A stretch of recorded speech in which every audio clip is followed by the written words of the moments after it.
Hello, friends. The situation in the Middle East is escalating. Iran has attacked an American military base in Syria, but it turned out this was only the beginning. Iran's state television, IRIB, reports the start of Operation Basharat al-Fath against American bases. Iraq, Qatar, and Bahrain came under missile attacks from Iran. Iran launched 6 missiles toward American bases in Qatar. Preliminary reports suggest all of them were intercepted. What could be former President Trump's reaction to Iran's attacks, and how might this impact the situation in the Middle East? You'll find all the insider information only on our channel, the truth you won't hear anywhere else. A U.S. military base in Syria's northeastern province of al-Hasakah came under attack. This was reported by Iran's Mehr state news agency, citing sources. According to the Al-Malama service, the incident occurred on the morning of June 23rd. The base was hit by a mortar shell, but it's not specified who fired it or from where. Following the shelling, several American helicopters took to the skies. Previously, the New York Times, citing intelligence sources, reported that Iran's allies were preparing attacks on U.S. military bases in Iraq and Syria. Against this backdrop, American forces stationed at military bases in the region have been put on high alert, according to the Syrian Observatory for Human Rights.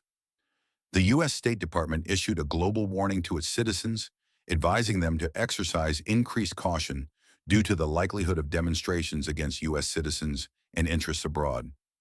Before this, CNN reported that over 500 staff and contractors had left the U.S. Embassy in Iraq.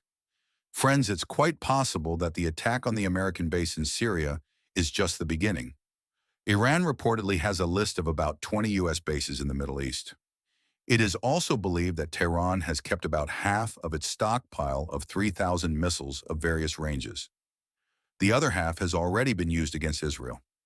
The main American base, the headquarters of the U.S. Navy's Fifth Fleet, is located near Mina Salman in Bahrain. This is also where the country's main commercial port is located. However, Iran may not want to attack this neighboring Persian Gulf country. Instead, American bases in Syria and Iraq may come under attack. Iran already attacked bases in Iraq in 2020 after the U.S. military killed Qasem Soleimani in Baghdad. But at that time, Iran warned the U.S. in advance to avoid many casualties and escalation. This time, Iran might strike without warning. Another option for a harsh response could be an attack on U.S. Navy ships in the region using drones and fast torpedo boats, strikes that Iran has practiced before.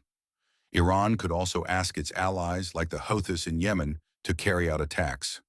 Finally, the response might not be military but economic, such as blocking or mining the Strait of Hormuz, through which 20% of the world's oil transit passes. However, this step would affect the interests of many other states, especially those located in the Persian Gulf. Iran could join forces with China, Russia, and North Korea to organize a serious cyber attack. This is certainly being discussed. It's quite possible that Iran wants to wait and strike later, when no one will expect it, at a time when the level of combat readiness at American bases has dropped from maximum. Such a scenario also assumes a broader space for action. Iran could prepare and attack U.S. diplomatic or trade missions, or even attempt assassinations of those working there. The obvious downside of this option is that the U.S. would certainly retaliate, likely at a moment when Iranians are trying to return to normal life. Some experts argue that Iran might not respond at all.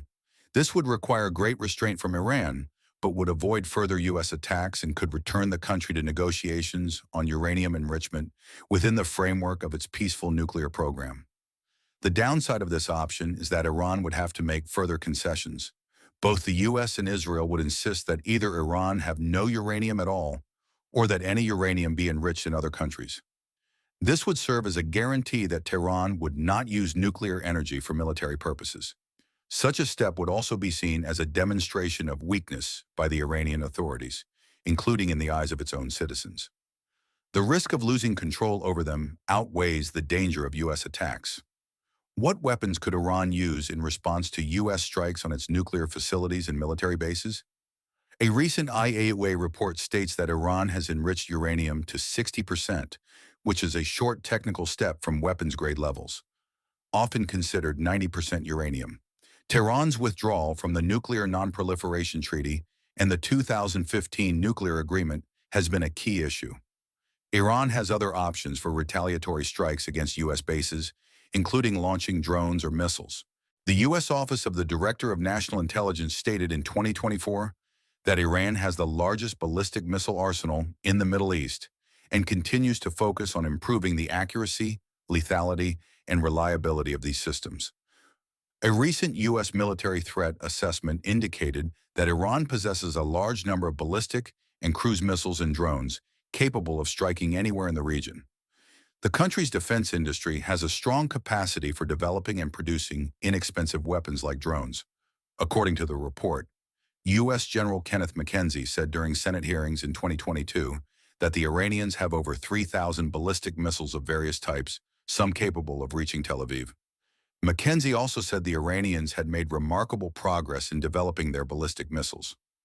Despite significant sanctions, this arsenal includes medium-range systems that can reach Israel, the Arabian Peninsula, or Southeast Europe. According to Nadimi, these missiles have hypersonic speed, maneuvering warheads, decoys, and penetration aids. Iranian state media claim Iran has previously used the hypersonic Fatah-1 missile against Israel. Analysts describe it as having a maneuvering re-entry vehicle, meaning it can evade missile defense by making small adjustments during flight. Last month, Iranian media reported that officials unveiled a new domestically produced solid-fuel missile called Qasim Basir Aziz Nasirzadeh. A brigadier general of Iran's defense ministry said in local media that the missile has a range of at least 1,200 kilometers and is designed to evade systems like the U.S. Patriot. The missile can also identify specific targets among decoys and is immune to electronic warfare. Iran has also advanced in solid-fuel technology, enabling faster missile launches for satellite delivery, which could be adapted for intercontinental missiles. Write your thoughts in the comments. What do you think Iran's response to U.S. attacks will be? Thank you for staying with us throughout this video. These are the main headlines at this moment. Be sure to subscribe so you don't miss the latest updates.